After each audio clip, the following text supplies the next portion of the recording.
Hello student, आज हम चर्चा करेंगे पिट्ठा पर मूल्यांकन वर्कशीट क्लास 8 विषय संस्कृत पर चर्चा करेंगे।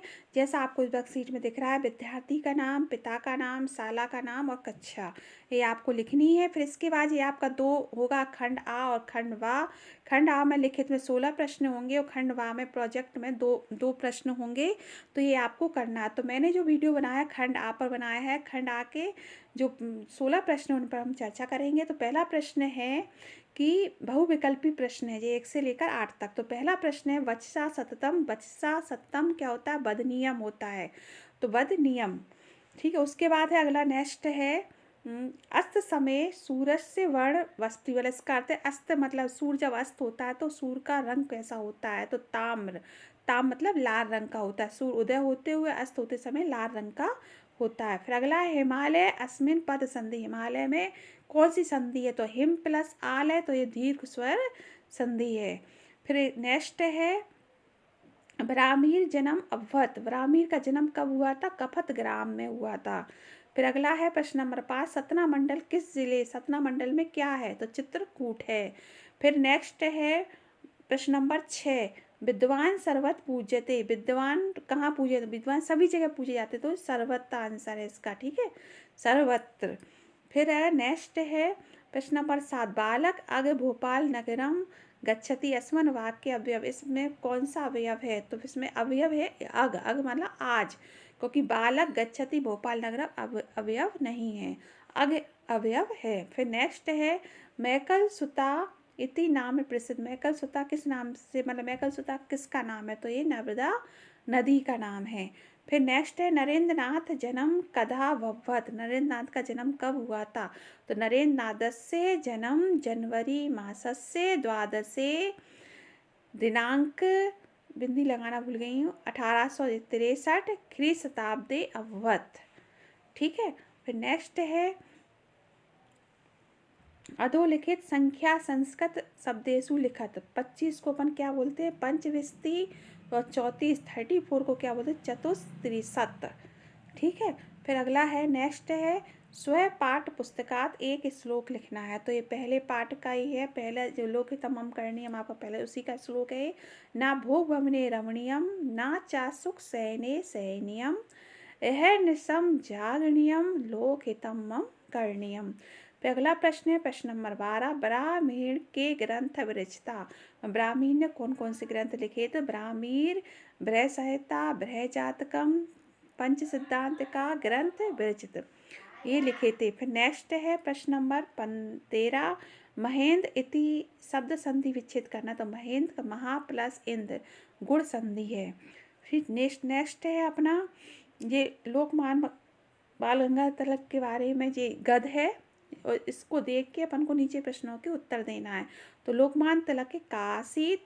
तो लोकमान तिलक बाल गंगाधर तिलक महान देशभक्त आसी। कौन थे? महान देशभक्त। क्योंकि ये बहुत सरल होते हैं बच्चों, ये प्रश्न है तो अपन को इसी में जो आपने पास पद गद है इसी में अपन को ढूंढना है। तो ये अपन ने पहला इसमें देखा, यहाँ से लेकर ये यहाँ तक है पहला। फिर नेक्स्ट है तिलक जनक कीर्द से आसीन। तिलक के जनक मतलब पिता कौन थे? तो तिलक से जनक गंगाधर कुशल शिक्षक लेखक, मतलब कुशल शिक्षक और लेखक थे वो। फिर नेक्स्ट है तिलक किम निश्चयम अकरोत। तिलक ने क्या निश्चय किया? तो तिलक ने छात्र जीवन में निश्चय कर लिया था, अहम शासकीय सेवा न करिष्ये, मैं कभी शासकीय सेवा नहीं करूँगा।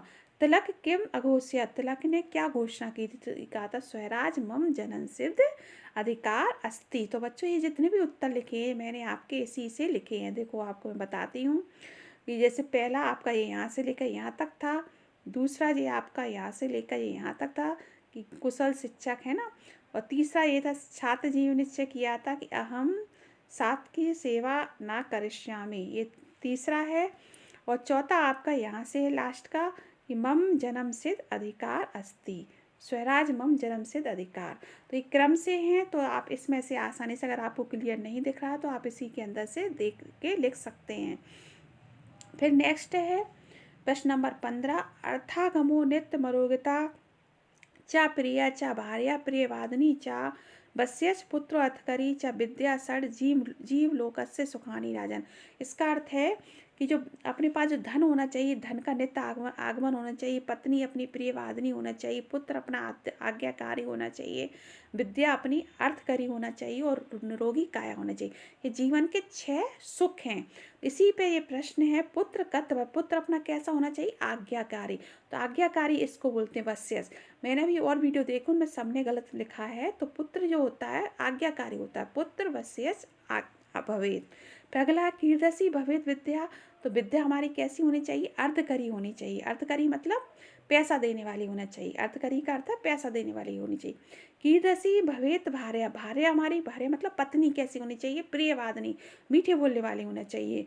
अर्थागम कदा भवेत, मतलब धन का कैसा, धन का नित्य आगमन होना चाहिए। तो ये इस तरीके से है बच्चों, तो ये आपको समझ में आ गया होगा। नेक्स्ट है, लास्ट है अपना कि 5 वाक्य लिखना है किसी एक विषय पर, पुस्तक पर, विद्यालय पर, धेनु पर, महापुरुष आज़ाद चंद्रशेखर पर। तो मैंने आज़ाद चंद्रशेखर के बारे में लिखा है। तो देखो इसका लाइन है, पुरुष महत् कार्य कृत्वा महापुरुष भवति। दूसरा 1906 की शताब्दी आज़ाद चंद्रशेखर जन्म अव्वत, मतलब 1906 में आज़ाद चंद्रशेखर का जन्म हुआ था। तस्य पिता, इनके जो पिता थे सीताराम तिवारी और माता जगरानी देवी थी। चंद्रशेखर का जो अध्ययन हुआ था वाराणसी संस्कृत विद्यालय में हुआ था। और आज़ाद चंद्रशेखर 1931 में इलाहाबाद नगरी की प्रयाग नगरी में वीर गति प्राप्त हो। तो वीर गति प्राप्त, जैसे 5 वाक्य अपन को लिखने थे, तो आज़ाद चंद्रशेखर के बारे में लिखे मैंने। आपको समझ में आ गया होगा। नेक्स्ट वीडियो में मिलते हैं इसके प्रोजेक्ट के साथ। धन्यवाद।